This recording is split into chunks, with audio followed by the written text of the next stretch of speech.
ठीक है, मतलब सूर्य केंद्रीय सिद्धांत। और भूकेंद्रीय टॉलमी की तरह, क्लारियस टॉलमी का पूरा नाम था। चलिए अब यहाँ से नंबर 1 लिखना, मर्क्यूरी मतलब बुध, हेडिंग डालेगा बुध मर्क्यूरी।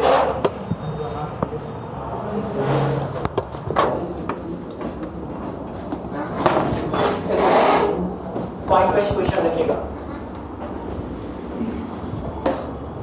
पहला प्रश्न, यह सौरमंडल का सबसे छोटा ग्रह है। It is smallest planet in solar system.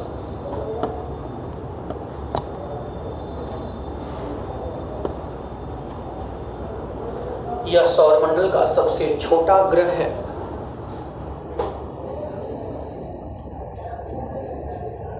Next, यह सूर्य का सबसे निकटतम ग्रह है। It is nearest planet to the sun. यह सूर्य का सबसे निकटतम ग्रह है।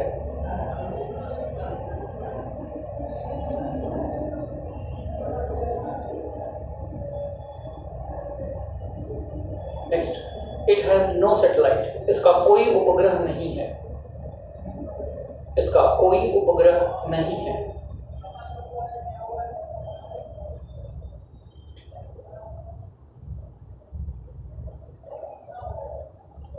There is no satellite, sorry, there is no atmosphere. यहाँ वायुमंडल नहीं पाया जाता।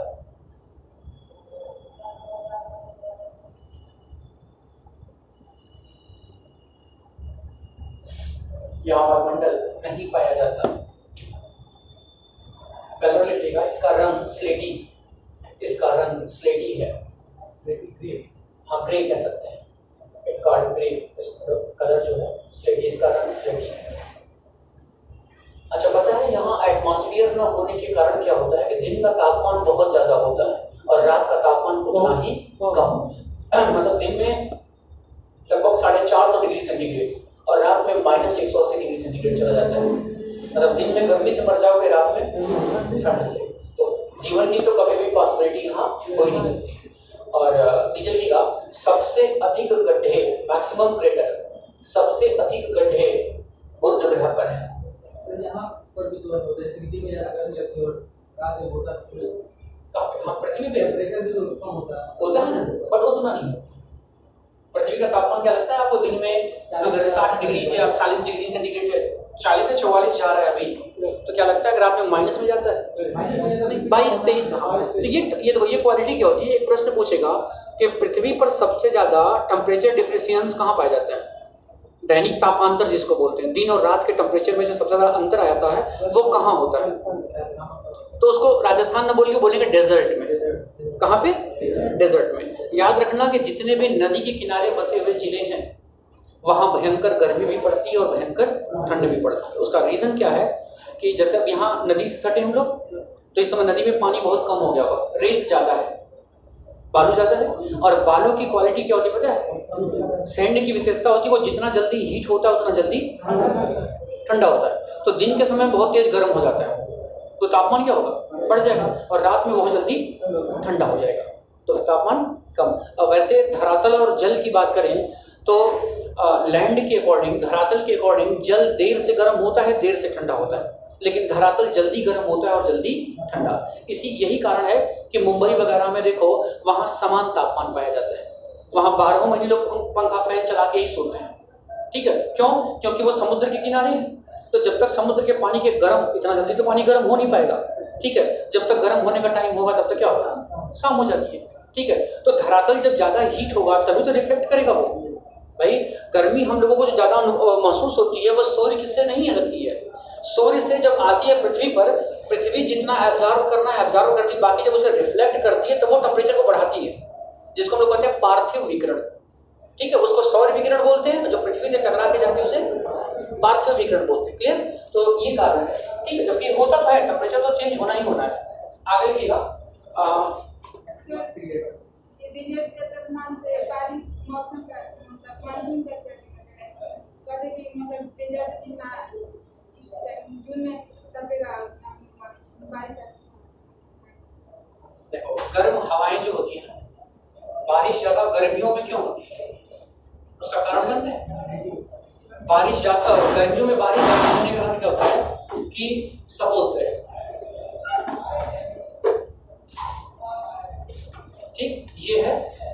ग्रीष्म ऋतु, समर सीजन कह सकते हो, और ये है विंटर, शीत ऋतु। अब देखो गर्मियों में धरातल का तापमान ज्यादा होगा कि कम होगा? इस समय टेम्परेचर ज्यादा है कि नहीं? तो जब टेम्परेचर ज्यादा होगा तो प्रेशर क्या होगा? प्रेशर लो हो जाएगा, क्योंकि जब गैसें गर्म होंगी तो वो हल्की हो जाएंगी, और किसी भी गैस को जब आप हीट करोगे तो हल्की होकर ऊपर की तरफ उड़ेगी। तो जब यहाँ लो टेम्परेचर, हाई टेम्परेचर और प्रेशर लो होगा, मैंने कहा कि जल की विशेषता होती है ये देर से गर्म होता है और देर से ठंडा होता है। धरातल जल्दी गर्म होता है और जल्दी ठंडा होता है, ठीक है। तो इसके अकॉर्डिंग यहाँ का टेम्परेचर क्या होगा? लो। भाई यहाँ हाई टेम्परेचर, तो यहाँ टेम्परेचर क्या होगा? लो। और प्रेशर और विंड्स हमेशा किधर से किधर चलती है? हाई से लो की तरफ। वायुदाब हमेशा हाई प्रेशर से। अभी आप कमरे से बाहर गए, दरवाजा, सपोज दरवाजा बंद कर दूं और जब दरवाजा आप खोलोगे तो हवा बाहर से अंदर आएगी। उसका कारण पता क्या? लॉबी में भी देखोगे तो वहां का टेम्परेचर यहाँ के टेम्परेचर से कम है। तो जब टेम्परेचर बाहर का कम होगा तो प्रेशर क्या होगा? ज्यादा होगा। यहाँ कमरे का टेम्परेचर ज्यादा है, यहाँ प्रेशर क्या होगा? लो। तो जैसे ही दरवाजा खुलेगा हवा हाई प्रेशर से कहाँ भगेगी? तो यही कारण है कि अब देखो, अब यहाँ पे जितनी भी हवाएं होंगी वो टेम्परेचर धरातल के संपर्क में आने के बाद क्या हो जाएगी? हीट। जब हीट हो गई तो गर्म हो गई तो क्या हो गई? हल्की हो गई। हल्की होने के बाद ये भाप बनकर ऊपर उड़ गई। अब ये स्थान खाली हुआ कि नहीं?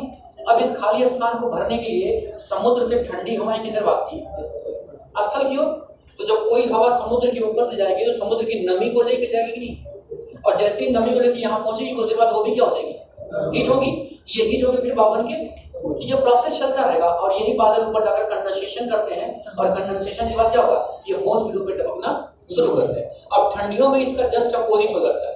ठंडियों में धरातल का तापमान क्या हो जाता है? लो टेम्परेचर और प्रेशर हाई प्रेशर, और यहाँ इसके अकॉर्डिंग हो जाता है हाई टेम्परेचर और लो प्रेशर। अब यही हवाएं वापस धरातल की तरफ, समुद्र की तरफ भागना शुरू करती है। तो जब धरातल के ऊपर से कोई हवा आएगी तो वो शुष्क होगी, उसमें नमी तो होगी नहीं। तो जब नमी है नहीं तो बारिश होगी नहीं, ठीक। और हमेशा याद रखना कि मरुस्थल हमेशा किसी भी महाद्वीप के पश्चिमी सिरे पर पाया जाता है। जैसे ये है अफ्रीका, सपोज दैट। सहारा कहाँ है? देखा ना, नॉर्थ वेस्ट में। बोत्सवाना कहाँ है? पश्चिम में है ना। ये देखो यहाँ ऑस्ट्रेलिया है। कभी ऑस्ट्रेलिया के नक्शे में ढूंढना तो तुमको यही मिलेगा, ये 3 मरुस्थल ऐसे, सैंडी गिब्सन और विक्टोरिया। तो किसी भी महाद्वीप के पश्चिमी सिरे पर ही मरुस्थल पाया जाता है। क्यों? अगर प्रश्न पूछ दिया कि किसी भी महाद्वीप के पश्चिमी सिरे पर ही मरुस्थल क्यों पाया जाता है, क्या कारण है? क्योंकि पश्चिमी सिरे से ठंडी हवाएं, ठंडी धाराएं चलती हैं, कोल्ड करंट चलती है। बताओ बारिश कब होगी? ठंडी धाराओं के चलने से या गर्म धाराओं के चलने से? गर्म। जब गर्म हवाएं आएंगी तो अपने साथ नमी को क्या करेंगी? लेके आएंगी। जब नमी को लेके आएंगे तो क्या होगा? कंडेंसेशन होगा, बारिश होगी। लेकिन जहां से ठंडी धारा गुजरेगी वहां पे नमी होगी नहीं, ठीक है, तो वहां बारिश नहीं। तो आप देखना, इसको बोलते हैं पश्चिमी ऑस्ट्रेलिया की धारा। क्या बोलते हैं? तो पश्चिमी ऑस्ट्रेलिया, यहाँ ठंडी धारा गुजरती है, इस वजह से यहाँ बारिश होती नहीं है। तो जहां बारिश नहीं होगी वहां क्या हो जाएगा? मरुस्थल। यहाँ नाम सुना होगा आपने, एक धारा है जिसका नाम है बेगुला। नाम सुना? बेगुला की धारा। तो बेगुला की धारा कैसी है? ठंडी है। तो जब यहाँ से ठंडी धारा गुजरेगी क्या बारिश होगी?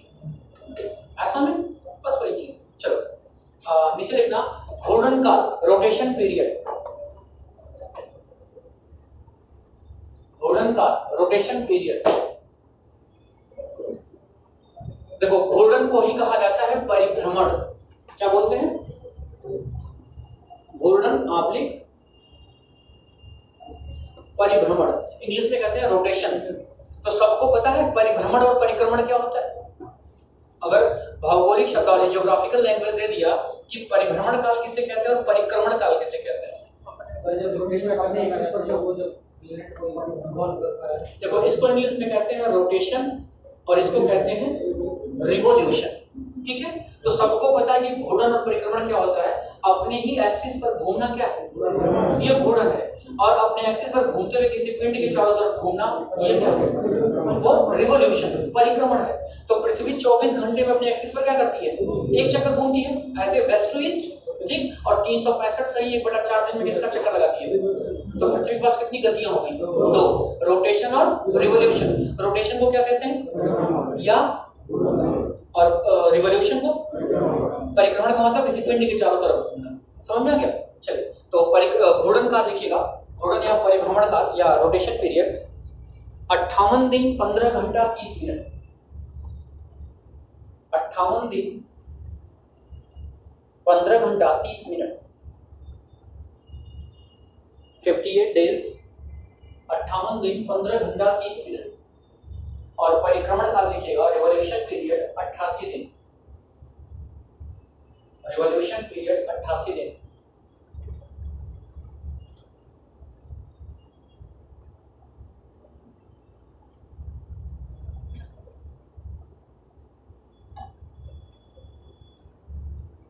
यहां से क्वेश्चन याद रखिएगा कि fastest revolution in solar system, सौरमंडल का सबसे तेज परिक्रमण करने वाला ग्रह कौन है?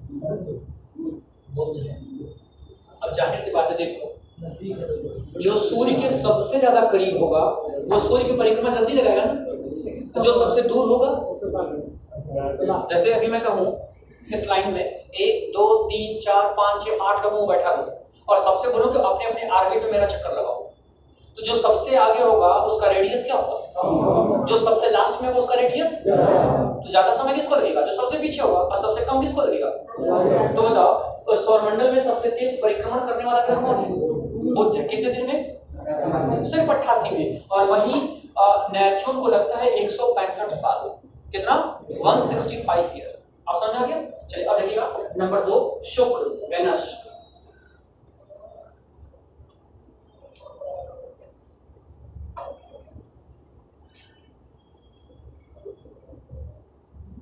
वेनस, शुक्र, इसमें लिखिएगा यह सौरमंडल का सबसे चमकीला एवं गर्म ग्रह है। It is brightest and warmest planet in solar system. यह सौरमंडल का सबसे चमकीला एवं गर्म ग्रह है। सबसे चमकीला एवं गर्म ग्रह है। ब्रैकेट लिखिएगा CO2 97%, CO2 97%। क्या समझाया थे? सबसे ज्यादा गर्म है क्यों? क्योंकि इसकी सतह पर CO2 ज्यादा पाया जाता है। Number 2, it called pressure cooker. इसे प्रेशर कुकर कहा जाता है। इसे सौरमंडल का pressure cooker, it called pressure cooker of solar system.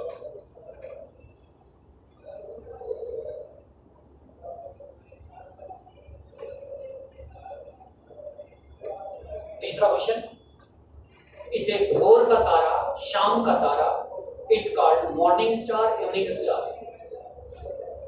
इसे भोर का तारा, शाम का तारा तथा ट्विन सिस्टर ऑफ अर्थ, पृथ्वी की जुड़वा बहन कहा जाता है।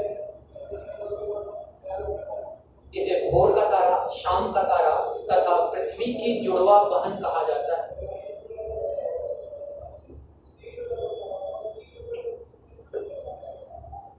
पृथ्वी की जुड़वा बहन कहा जाता है। अच्छा ध्यान रखिएगा, सिर्फ वेनस को ही नहीं बल्कि बुध को भी भोर और शाम का तारा कहा जाता है, पता है? लेकिन आपको पता होना चाहिए कि दोनों में पृथ्वी के करीब ज्यादा कौन है? पृथ्वी के करीब ज्यादा कौन है? शुक्र है। कौन है? शुक्र। जाहिर सी बात है, देखो ये है मरकरी, ये है वेनस और ये है अर्थ, तो पृथ्वी के ज्यादा नजदीक। देखो कंफ्यूजन कहाँ होगा? इधर मार्स है, मंगल, और इधर शुक्र है। तो प्रश्न पूछेगा कि पृथ्वी का सबसे निकटतम ग्रह कौन है? तो वेनस से याद रखेगा, ये ज्यादा करीब है। और अगर बुध से और शुक्र की तुलना करें तो ज्यादा करीब कौन है? वेनस है। बुध थोड़ा दूर है पृथ्वी से, तो बताओ ज्यादा चमकीला, ज्यादा बड़ा कौन दिखाई देगा? वेनस ही तो दिखाई देगा। जबकि शाम को ये भी दिखता और ये भी दिखता है, सुबह में ये भी दिखता और ये भी दिखता है, लेकिन ये ज्यादा चमकीला होता है, ज्यादा बड़ा है, इसलिए ज्यादा ब्राइटेस्ट दिखता है। ठीक है, तो हम लोग इसको भोर का तारा, शाम का तारा और पृथ्वी की जुड़वा बहन कहते हैं। इसको पृथ्वी की जुड़वा बहन क्यों कहा जाता है? क्योंकि equal density to the earth, इसका घनत्व तो पृथ्वी के लगभग बराबर है और पृथ्वी के सबसे ज्यादा नजदीक है, इस वजह से पृथ्वी की जुड़वा बहन कहा जाता है। क्लियर? और इसको इसे रोम की सौंदर्य देवी भी कहते हैं। क्यों? क्योंकि रोम एक देश का नाम सुना? रोम में एक देवी थी जिनका नाम था वेनस, जो सौंदर्य की प्रतीक थी। आर्सों में तो उसी तरह से पूरे सोलर सिस्टम में सबसे खूबसूरत कौन दिखता है? वेनस, इसलिए इसका नाम क्या पड़ गया? शुक्र, इसलिए इसका नाम पड़ गया वेनस। तो वेनस को हिंदी में क्या कहते हैं? शुक्र कहते हैं। अगला क्वेश्चन लिखिएगा, इसका घनत्व पृथ्वी के लगभग बराबर है, equal density to the earth. इसका घनत्व पृथ्वी के लगभग बराबर है, equal density to the earth.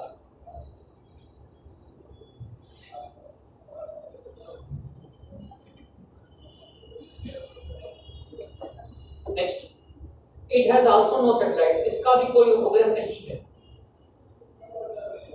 इसका भी कोई उपग्रह नहीं है, कोई उपग्रह नहीं है।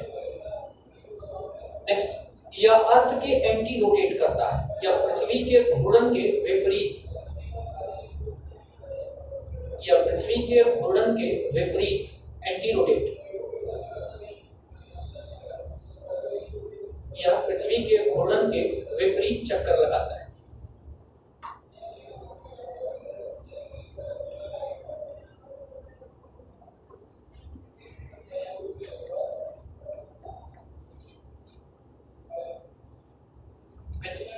रोटेशन पीरियड घूर्णन काल, रोटेशन पीरियड घूर्णन काल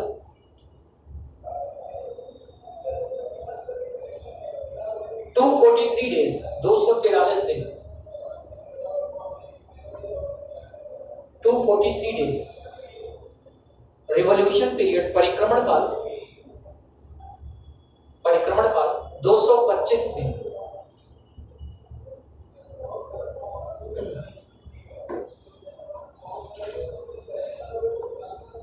प्रश्न पूछा था कि शुक्र का एक दिन पृथ्वी के कितने दिन के बराबर होता है?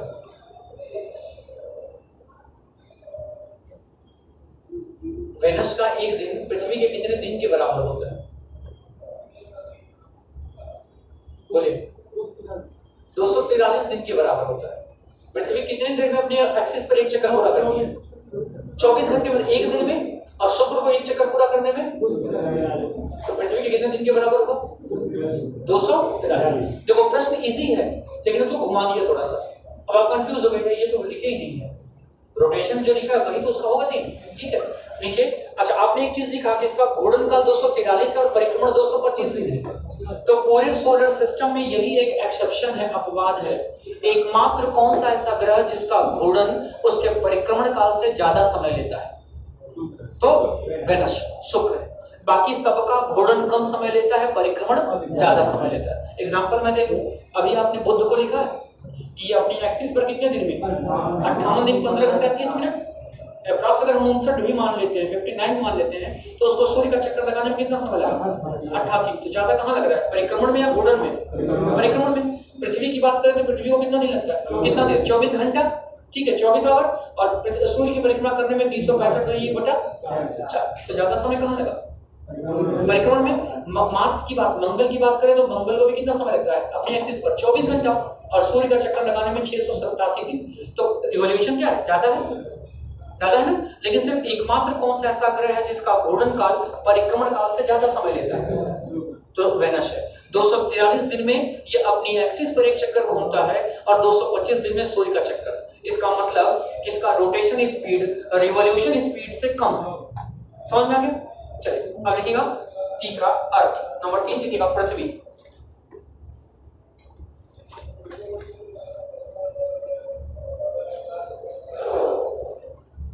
देखिए पृथ्वी को बहुत डिटेल में यहां नहीं लिखवाऊंगा क्योंकि सिलेबस में मैंने चैप्टर लिखवाया है।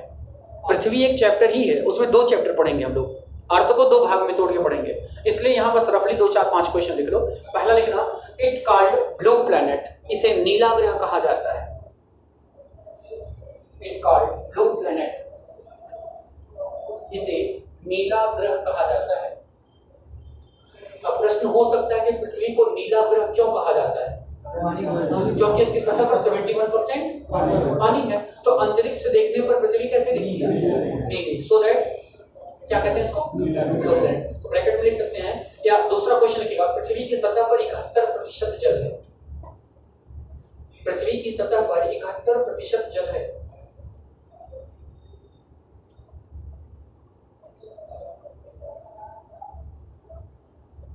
तीसरा, पृथ्वी का एकमात्र उपग्रह चंद्रमा है। It has only one satellite. पृथ्वी का एकमात्र उपग्रह चंद्रमा है।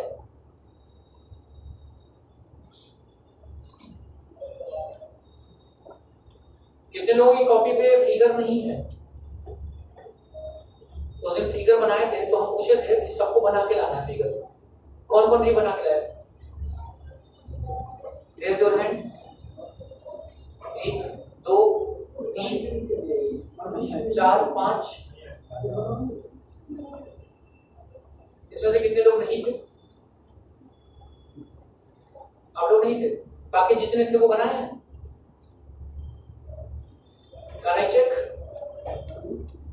चेक करो। अगर कोई पा गया नहीं बनाया हुआ तो बना दीजिएगा। वो बना दिए बेटा। हम कोई काम तब सौंपते हैं जब हम कर लिए होते हैं। मैंने उस दिन बोर्ड पे पूरा फिगर बना के, मुझे लगता है लास्ट के आधा घंटा से मैंने समझाया था, ठीक है। और मैंने कहा था सारे लोग फिगर बना लेंगे। जानते हो, अगर लोगों को लगता है जिस दिन हम स्कूल नहीं गए उस दिन पढ़ाई नहीं हुई होगी। क्यों? हमको तो नहीं लग रहा है। हमको तो नहीं लग रहा है सर। अभी कहे ना सर बना दीजिए, मतलब और तुमको लगा कि बनाए नहीं होंगे हम। फिर से पुनः फिनिश करना। अच्छा ये बता, तुम्हारी बात कुछ हद तक अगर मैं सोचूं तो तुम आज नहीं आए, कल नहीं आए, आज मैं तुम्हारे लिए फिगर बना दिया। आज जो फिगर बनाऊंगा तो ये ना हो तो परसों आके ये क्या कहेंगे? एक बार फिर से तो बताओ, हम पूरे 6 महीने 5 महीने बस एक ही फिगर बनाए। ये अगर आपका इश्यू बेटा जिसको आप PSS में सॉल्व करोगे कि सर एक बार हमको समझा दीजिए, और फिगर आपको हर जगह आपकी बुक होगी, मिली होगी ना, एडमिशन हुआ है। पहली बात तो इनवैलिड हो तुम। रजिस्ट्रेशन करा ली। रजिस्ट्रेशन हो गया? चलो, जब कराओगे तो वो बुक मिल जाएगी और बुक में फिगर दिया होगा, तो आप फिगर बना लेना। उसके बाद जो फिगर में समझना हो हमसे मिल लेना PSS में, ठीक है। चलिए लिखिएगा, इसका एकमात्र उपग्रह चंद्रमा है। नेक्स्ट थर्ड क्वेश्चन लिखिएगा, फोर्थ क्वेश्चन लिखिएगा, according to distance and according to size position of Earth. लिखिएगा, सूर्य से दूरी के आधार पर तीसरा, मतलब according to distance third position, सूर्य से दूरी के आधार पर तीसरा, सूर्य से दूरी के आधार पर तीसरा, according to distance third position and according to size fifth position of the solar system. या सूर्य से दूरी के आधार पर तीसरा और आकार के दृष्टिकोण से पांचवा सबसे बड़ा ग्रह है, fifth largest planet in solar system. सूर्य से दूरी के आधार पर तीसरा तथा आकार के दृष्टिकोण से, साइज के दृष्टिकोण से पांचवा सबसे बड़ा ग्रह है। पांचवा सबसे बड़ा ग्रह है।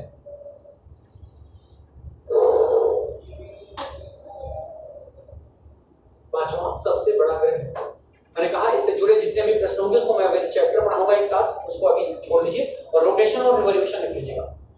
अच्छा एक क्वेश्चन लिख लीजिएगा और पृथ्वी का क्षेत्रफल, एरिया ऑफ द अर्थ, पृथ्वी का क्षेत्रफल 51 करोड़ किलोमीटर स्क्वायर। पृथ्वी का क्षेत्रफल 51 करोड़ वर्ग kilometre, 51 crore kilometre square.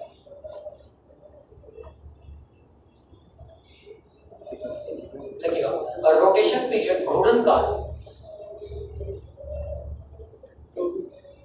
24 hours, 24 घंटा।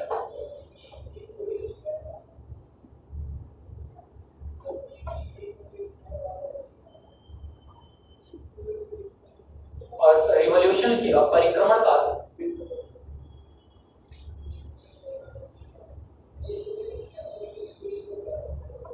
परिक्रमण काल 365 सही 1/4, 365 सही 1/4 दिन, 365 सही 1/4 दिन। देखो जब मैं पृथ्वी पढ़ाऊंगा तो इसको और डिटेल्स करूंगा कि एग्जैक्ट कितना लगता है। तो एग्जैक्ट रोटेट करने में लगता है 23 घंटा 56 मिनट 4 सेकेंड, ठीक है। और रिवॉल्यूट करने में लगता है 365 दिन 5 घंटा 48 मिनट 46 सेकेंड। और यही कारण है कि आगे चलकर आप रीजनिंग में पढ़ते हो कि लीप ईयर में 366 दिन होता है और जनरली 365, ठीक है। तो सूर्य, पृथ्वी को सूर्य का एक चक्कर पूरा करने में कितना समय लगता है? 365 दिन 5 घंटा 48 मिनट 46 सेकंड। तो एक दिन के लिए कितना घंटा चाहिए? 24। तो क्या 5 घंटा 48 मिनट 46 सेकंड को हम एक दिन मान सकते हैं? नहीं मान सकते। तो एक साल में कितने दिन हो गए? 365 दिन। लेकिन यही 5 घंटा 48 मिनट 46 सेकंड को अप्रॉक्स एक साल में हम 6 घंटा मानते हैं। लगभग कितना? 6 घंटा एक साल में। तो 4 साल बाद यही 6 घंटा कितने में कन्वर्ट हो जाएगा?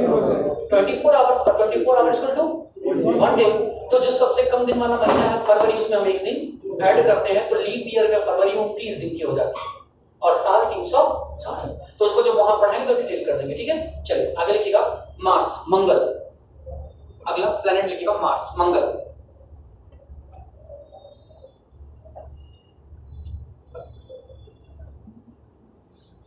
ऐसा पहला क्वेश्चन लिखिएगा।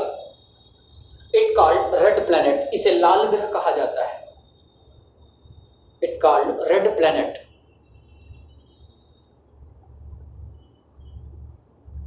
नोट पे लिख दीजिएगा, आयरन ऑक्साइड के कारण, फेरस ऑक्साइड उसको बोलते हैं, Fe2O3 फार्मूला है, Fe2O3।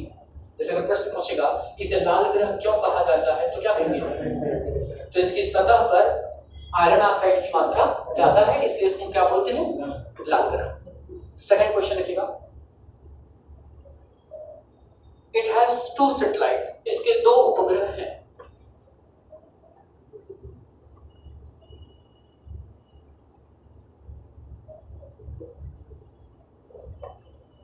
इसके 2 उपग्रह हैं। नंबर 1 फोबोस, नंबर 1 लिखिएगा फोबोस,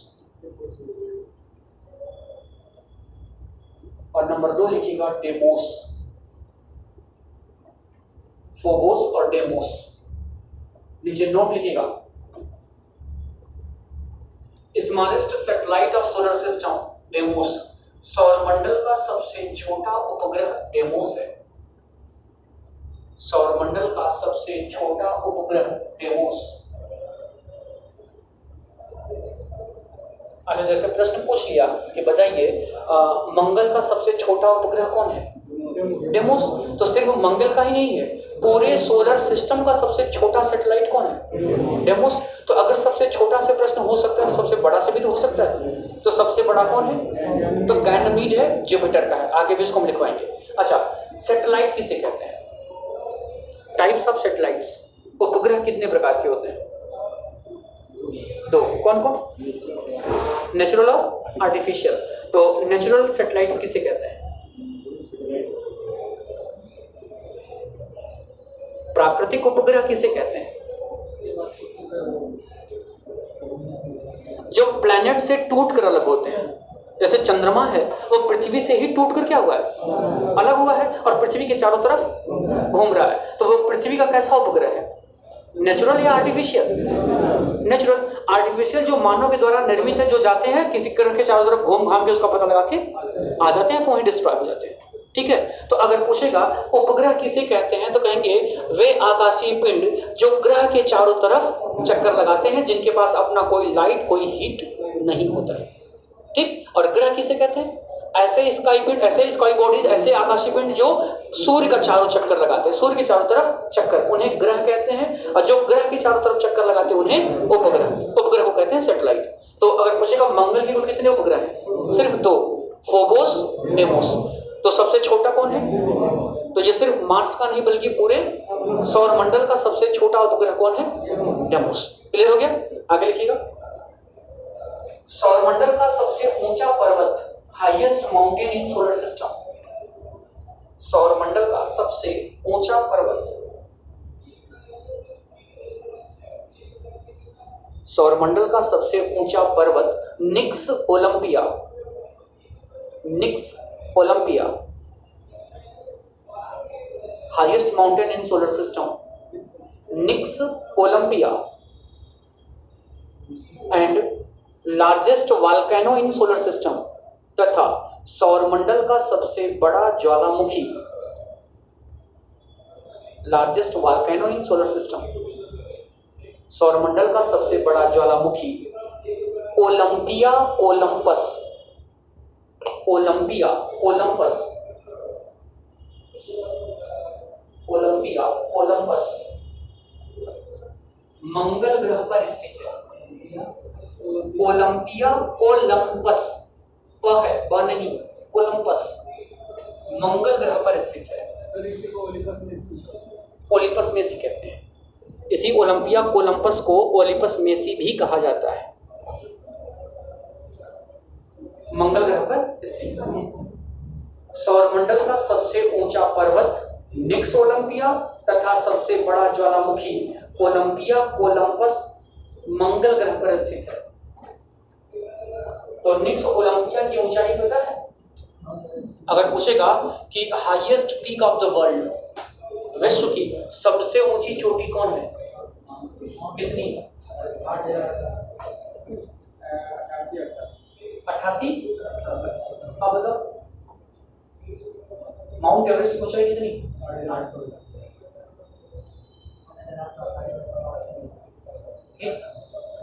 अब ऑप्शन आएगा एग्जाम में तो 0.86 ऐड करना पड़ेगा। अगर आपने 8848 पे टिक कर दिया तो आपका जवाब गलत, क्योंकि 2020 में 1954 के बाद दूसरी बार मेजरमेंट हुआ है उसका, और 2020 में तो देखा गया इसकी ऊंचाई 0.86 सेंटीमीटर बढ़ चुकी है टेक्टोनिक मूवमेंट के कारण। ठीक है, तो ये माउंट एवरेस्ट जो पूरे पृथ्वी का सबसे ऊंचा शिखर या पीक है, चोटी है, इसका 3 गुना ऊंचा निक्स ओलंपिया है। और वो कहाँ है? मार्स। तो अगर पूछेगा कि सौरमंडल का सबसे ऊंचा पर्वत कौन है, निक्स ओलंपिया किस ग्रह पर है? और सबसे बड़ा ज्वालामुखी तो ओलंपिया कोलंपस या ओलिपस मेसी, वो भी कहाँ है? मंगल पे। आपका होमवर्क है, नीचे लिख लीजिएगा, मंगल ग्रह पर कौन कौन से सैटेलाइट छोड़े गए हैं।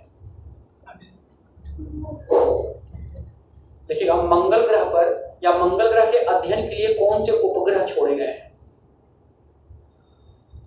ये आपका होमवर्क है। हाँ, सैटेलाइट भाई कौन से उपग्रह छोड़े गए, नीचे लिखिएगा। रोटेशन पीरियड घूर्णन काल 24 hours, rotation period 24 hours, revolution period 687 days, 687 दिन, 687 दिन। मतलब मंगल को अपने एक्सिस पर एक चक्कर पूरा करने में कितना समय लगता है? पृथ्वी की तरह ही 24 घंटा, लेकिन सूर्य का चक्कर लगाने में से कितना समय लगता है? 687 डेज, क्योंकि जैसे जैसे डिस्टेंस बढ़ेगी रेडियस क्या होता जाएगा, आगे समझ में। चलिए, मैंने कहा था कि अब शुरू किए जो 4 प्लेनेट हैं, इन चारों ग्रहों को क्या कहा जाता है? इन चारों को कहा जाता है इनर प्लैनेट या स्थलीय ग्रह। ठीक है, तो एक प्रश्न मैंने उस दिन बताया भी था कि स्थलीय और गैसीय ग्रह के बीच की कड़ी किसे कहते हैं? एस्टेरॉइड्स को, क्षुद्र ग्रह। तो अच्छा बताइए, ये क्षुद्र ग्रह जो है ये क्यों मंगल और बृहस्पति के बीच में है? ये मंगल पर क्यों नहीं गिर जाते? तो शुरू के जो 4 ग्रह हैं वो इन्हें अपनी तरफ खींच रहे हैं, और लास्ट के जो 4 ग्रह हैं वो इन्हें, इसीलिए वो इन दोनों के बीच में टंगे हुए हैं आसान में। और ये बृहस्पति के कारण, बृहस्पति के अट्रैक्शन की वजह से ये बीच में रुके हैं, अदरवाइज ये मंगल पे क्या हो जाते हैं, सब मंगल ग्रह पे गिरना शुरू। और एक एक एस्टेरॉइड्स जो है वो एक एक राज्य से बड़े होते हैं। भारत में कुल टोटल कितने राज्य हैं? 28। सबसे बड़ा राज्य कौन है? आवाज नहीं। Largest state of India, Bharat का सबसे बड़ा राज्य कौन है अकॉर्डिंग टू एरिया, क्षेत्रफल से? राजस्थान। दूसरा कौन है सबसे बड़ा?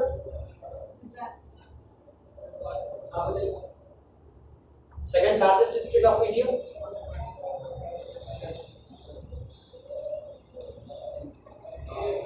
महाराष्ट्र। एमपी। दूसरा सबसे बड़ा मध्य प्रदेश है, और तीसरा सबसे बड़ा महाराष्ट्र। यूपी का कौन सा स्थान? उत्तर प्रदेश का कौन सा स्थान क्षेत्रफल से?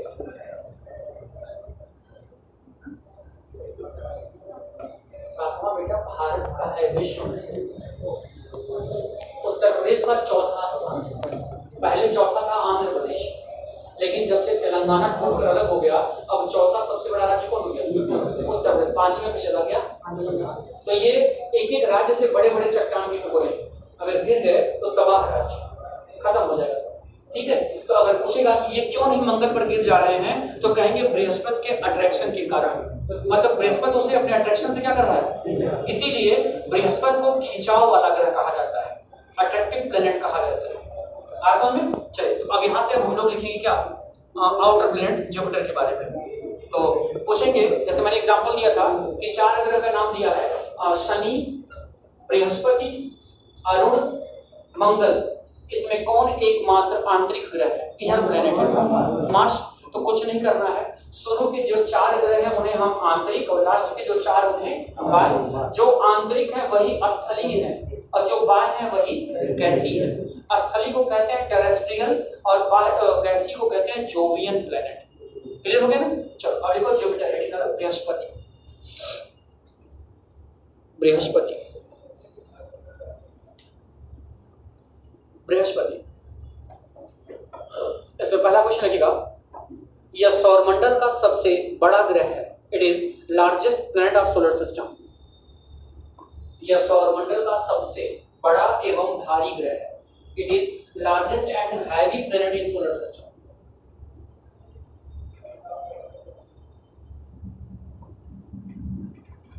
यह सौरमंडल का सबसे बड़ा एवं भारी ग्रह है। Second question, it called yellow planet and master of God. इसे पीला ग्रह तथा मास्टर ऑफ गॉड,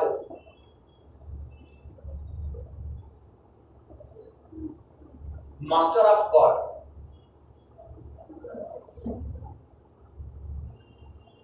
जिसको पीला ग्रह क्यों कहा जाता है, तो सल्फर डाइऑक्साइड की अधिकता के कारण। तो ब्रैकेट में लीजिएगा SO2, ताकि समझ में आ जाए कि बृहस्पति को पीला ग्रह क्यों कहा जाता है, क्योंकि यहाँ पे सल्फर डाइऑक्साइड ज्यादा है, SO2 के कारण।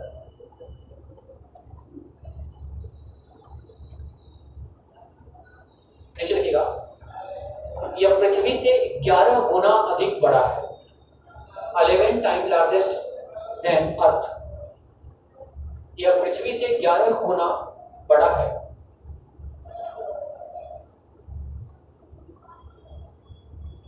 नेक्स्ट, इसकी सतह का तापमान -123 degree Celsius.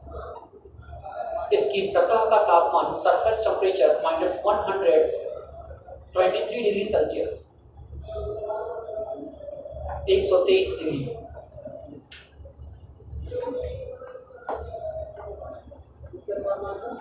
-123 degree Celsius.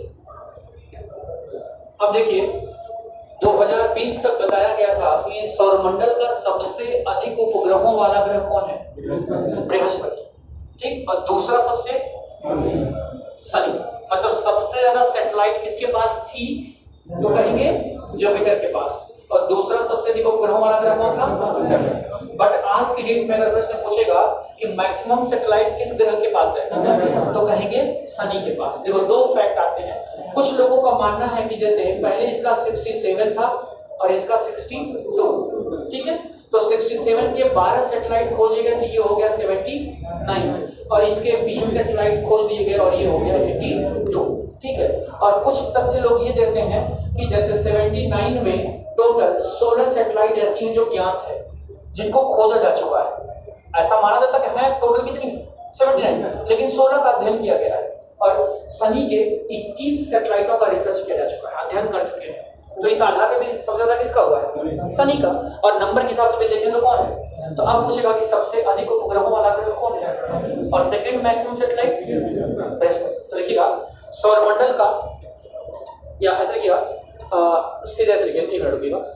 Brihaspati के कुल उपग्रहों की संख्या, total satellite of Jupiter, Brihaspati के कुल उपग्रहों की संख्या 79।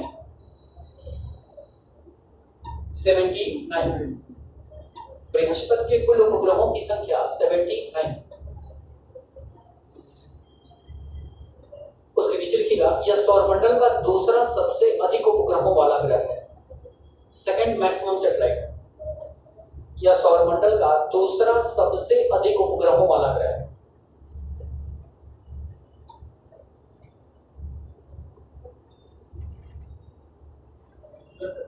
अधिक उपग्रहों वाला ग्रह है।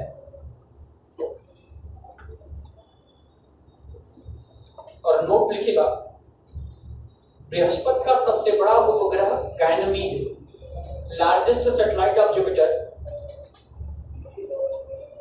लार्जेस्ट सैटेलाइट ऑफ जुपिटर, बृहस्पति का सबसे बड़ा उपग्रह गैनमीड,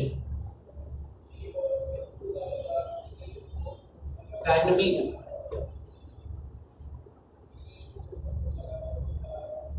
गैनमीड, बृहस्पति का सबसे बड़ा उपग्रह गैनमीड।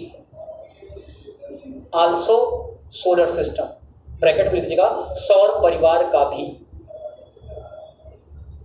मतलब बृहस्पति का ही नहीं है सबसे बड़ा, बल्कि पूरे सौरमंडल का सबसे बड़ा सैटेलाइट कौन है? तो आपके पास दो प्रश्न हो गए कि नहीं हो गए कि largest satellite of solar system Ganymede, Ganymede किसका है? जुपिटर का। और सबसे छोटा सैटेलाइट डेमोस किसका है? मार्स का। दोनों क्वेश्चन क्लियर? नेक्स्ट आगे लिखिएगा, रोटेशन पीरियड, घूर्णन काल 10 आवर, 10 घंटा।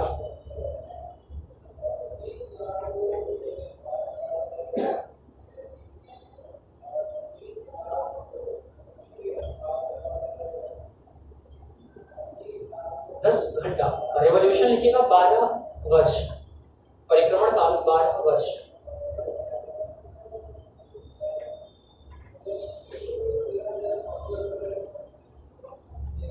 12 वर्ष।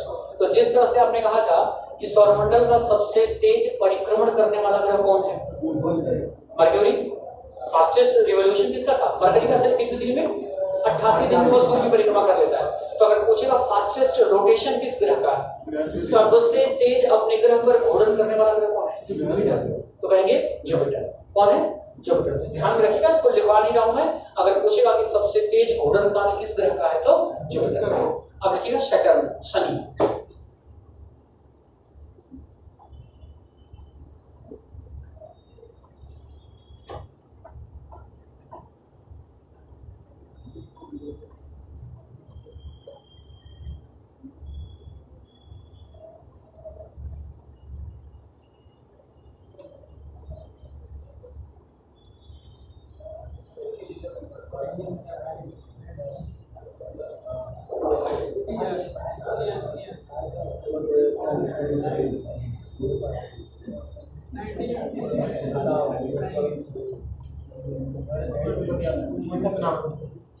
अरे तो लिख नहीं रहा हो? लिख लिया। हमारे क्लास में अगर परिंदा भी पर नहीं मारेगा पता चल जाएगा। तो ना लिखे तो भगा दो, लेकर राइटिंग ये रफ कर रहा है और जीवन पर रफे किया है। नहीं, क्लास में जाके यहाँ रफ करते, घर जाके सब पेयर बना बनाओ क्या? सर बनाया सर, आपको ही बनाया सर, बनाया सर। ये सब अगर आप चेक करिए कौन चीज का? अच्छा, जो एक ही चीज कितना बार लिख रहा तुम ना? ये रिवीजन कर रहे हैं सब। रिवीजन कुछ नया ऐड भी हो जा रहा होगा। अरे कुछ लोग पहली बार वाले होंगे, फोबोस और डोमोस बढ़ के पता नहीं कि मंगल यान में पहुंच जाए, मंगल ग्रह पहुंच जाएंगे। सब जे बेजो से संपर्क करेंगे और टेस्ला के द्वारा जाएंगे ऊपर। पता है, क्योंकि पृथ्वी पर आबादी हिसाब से बढ़ रही थी। बिल्कुल नोबल रॉकेट बन चुका है, तो बिल्कुल चलिए कहाँ पे पहुंचे? हाँ चलिए, इसमें लिखिएगा यह सौरमंडल का दूसरा सबसे बड़ा ग्रह है। It is second largest planet in solar system. यह सौरमंडल का दूसरा सबसे बड़ा ग्रह है, second largest planet in solar system. यह सौरमंडल का दूसरा सबसे बड़ा ग्रह है। It called black planet and father of Jupiter. इसे काला ग्रह तथा बृहस्पति का पिता कहा जाता है। It called black planet and father of Jupiter.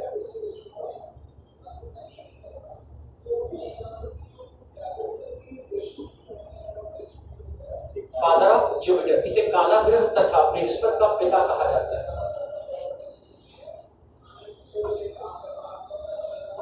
बताने सारे ग्रहों में सबसे डेंजरस कौन है? शनि। और जिसका शनि बिगड़ गया उसके जीवन में तबाही और मंजर, बस ये जो चीजें मिलेंगी। इसलिए दो चीजों पर ध्यान रखिएगा, शनि को खुश कैसे कर सकते हैं। तो शनि को प्यारा क्या है पता है? काली चीज, ठीक। और दूसरा मजदूर, लेबरों को भी नहीं सताना चाहिए। अगर जो लेबर को सताएगा उसका शनि बिगड़ जाएगा, क्योंकि ये परिश्रम करने वाले लोगों को जो बहुत ज्यादा पसंद करते हैं शनि देवता। और काला इसलिए आप सुना होगा घर में कि शनिवार को बाल और दाढ़ी नहीं कटवाना चाहिए, है कि नहीं? ऐसा सुना है कि नहीं? सैलून भाई देखो एक चीज है, दो धर्म है ना, इस्लाम और हिंदू धर्म दोनों है। तो ये हिंदू धर्म में मानता है, इस्लाम में इसको नहीं मानते हैं। अब पता चला कि जो जिनकी रोजी वही है, अगर वही बंद कर दे तो रात को खाएंगे क्या? आ रहा समझ में? तो सबके लिए अपना अपना कुछ ना कुछ बना हुआ है। जैसे इस्लाम में मदिरा हराम है, ठीक, लेकिन आज आप देखोगे तो हर कोई ले रहा है, ठीक है।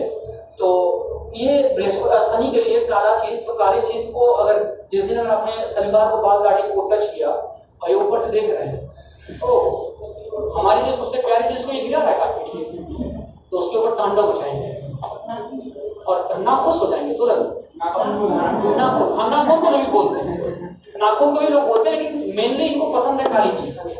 तो देखो इनको काला कपड़ा चढ़ाया जाता है। और देखो एक चीज और सुनो, पहले के समय में आपने आज के समय में सुना होगा कि शनि की पूजा बृहस्पति पीपल के पेड़ भी करते हैं, ठीक है। तो हमेशा याद रखना कि जो साइंस की चीजें मानव के लिए बहुत ज्यादा जरूरी थी, उन्हें हम लोगों ने रिलीजन से जोड़ दिया, धर्म से जोड़ दिया, क्योंकि इंसान धर्म से डरता है थोड़ा सा। आज समझ में? ऐसे पत्थर लेके फोड़ फाड़ डालेंगे, लेकिन शिवलिंग पर रखा हुआ पत्थर उठाने में वो कांपेगी, उसको फोड़ने जाएंगे तो लगेगा कहीं शंकर भगवान की तीसरा नेत्र भूल गया तो कांड कर जाएगा। एक डर है कि नहीं है? तो सबको पता होना चाहिए कि सबसे ज्यादा ऑक्सीजन पीपल का पेड़ देता है, ठीक। अब पीपल के पेड़ को बचाना था कि इसको कैसे बचाया जाए, ठीक है, क्योंकि सबसे ज्यादा ऑक्सीजन ये दे रहा है और मानव बड़ी तेजी के साथ पेड़ों को क्या कर रहा है? काट रहा है। तो पीपल को उनमें से बचाना था, तो एक र्यूमर उड़ाया गया कि पीपल के पेड़ पर चुड़ैल रहती है, भूत प्रेत रहती है। अब इंसान डर गया कि हम इसको नहीं काटेंगे, क्योंकि इससे क्या होता है, भूत प्रेत काटेंगे तो हमारे ऊपर वो जो काटेगा उसके ऊपर वो चुड़ैल आ जाएगी, तो लोग डर गए। अब पीपल के पेड़ के पास जाना ही छोड़ दिए, ठीक। तो अब अगर कोई छोटा सा पौधा पीपल का है तो इसको बड़ा होने के लिए इसको जल की आवश्यकता है कि नहीं? पानी भी चाहिए कि नहीं चाहिए? बिना खाद पानी के बढ़ जाएगा, ऐसे नष्ट हो जाएगा। अब लोगों ने अब सोचा कि अगर इससे लोग दूर भागना शुरू कर देंगे तो अब इसकी केयर कौन करेगा? ये तो सूख जाएगा अगर पानी नहीं पाएगा तो, ठीक है। तो इसको जोड़ दिया गया बृहद से, शनि देवता से, कि अगर शनि को खुश करना है तो सुबह सुबह शनिवार को जाके 5 लोटा जल चढ़ाइए। कहाँ? अब अगर दिन भर में 6 महिलाएं 7 महिलाएं पहुंच गई, 7 बच्चे 35 लोटा पानी दे दी, तो ये तेजी के साथ आगे। तो जो चीजें मानव के लिए उपयोगी थी, हम लोगों ने धर्म से जोड़ के क्या कर लिया? बचा लिया। कहते हैं ना गौ हत्या, गौ हमारी माता है, वो हत्या लगती है, उस पर पाप लगता है। क्यों? क्योंकि सारे जानवरों में गाय सबसे ज्यादा महत्वपूर्ण है नेचर के लिए। जैसे जिनके घरों में टाइल्स वगैरह उनकी बात छोड़ दो, गांव देहात में देखिएगा रविवार टू रविवार या तो हर फेस्टिवल के दिन पूरा घर गोबर से लिपा जाता है, पता है। अब गाय के गोबर में एंटी बैक्टीरिया होते हैं, अगर कोई भी बैक्टीरिया होगा तो इसका लेप करने से वो बैक्टीरिया मर जाएगा, तो घर स्वच्छ और साफ। और गांव के बच्चे जमीन पे ही खेलते कूदते हैं, वहीं से बड़े होते हैं। और शहर का बच्चा आप लाइजॉल ला के वाइपर मार के आइए और उतर गया नीचे, 2 बार हाथ लगाया जमीन पे, तीसरे दिन डॉक्टर के यहाँ डायरिया हो गया, इसको बाबू को जमीन में मत उतारना, तो वो बच्चा क्या हो जाएगा?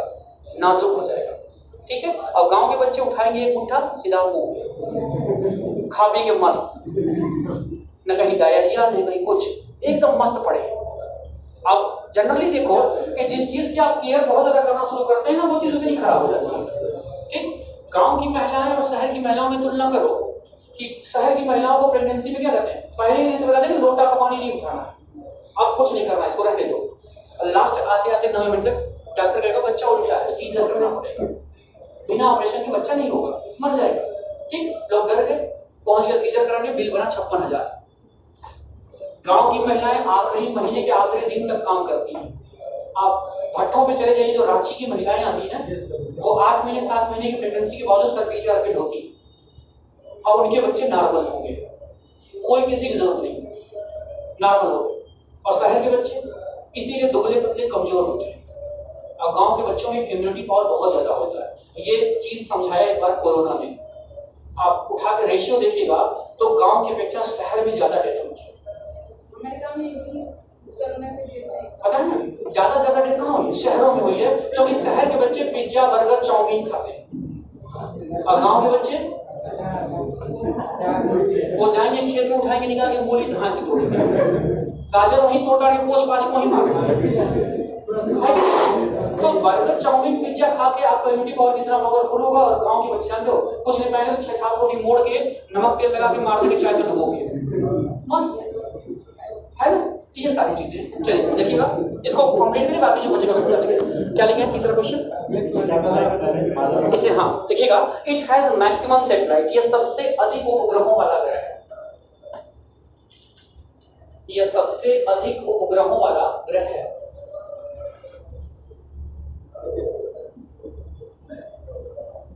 ब्रैकेट में 82, ब्रैकेट में लिखा 82। फिर लिखिएगा largest satellite of Saturn, Shani का सबसे बड़ा उपग्रह।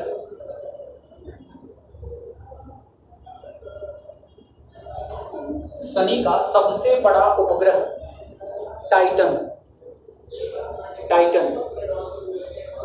और नीचे नोट में लिखेगा Titan is the second largest satellite of solar system. Titan सौरमंडल का दूसरा सबसे बड़ा उपग्रह है। टाइटन सौरमंडल का दूसरा सबसे बड़ा उपग्रह है,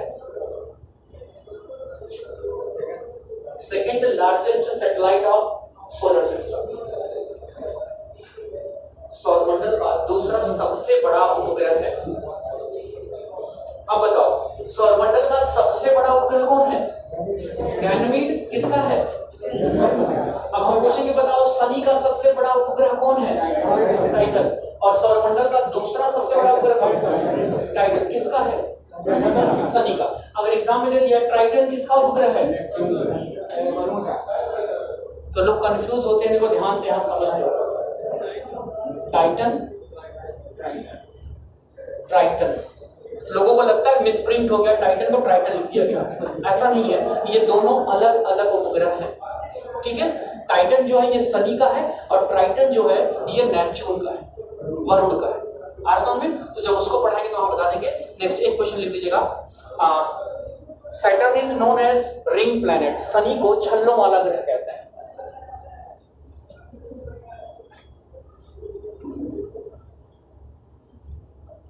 शनि को छल्लों वाला ग्रह कहा जाता है, रिंग्स प्लैनेट। आगे टेस्ट देखिए 7, मतलब शनि के कुल कितने छल्ले हैं? 7। छल्लों वाला ग्रह कहा जाता है,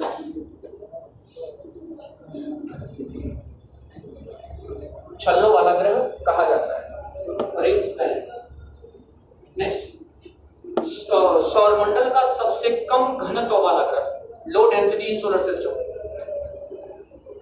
सौरमंडल का सबसे कम घनत्व वाला ग्रह शनि है। सौरमंडल का सबसे कम घनत्व वाला ग्रह शनि है। मतलब अगर ये पानी में गिर गया तो डूब नहीं सकता। शनि अगर पानी में गिर गया तो डूबेगा नहीं। पहली बात तो किस पानी में गिराएंगे इसको? सौरमंडल और सौरमंडल एक क्वेश्चन में बता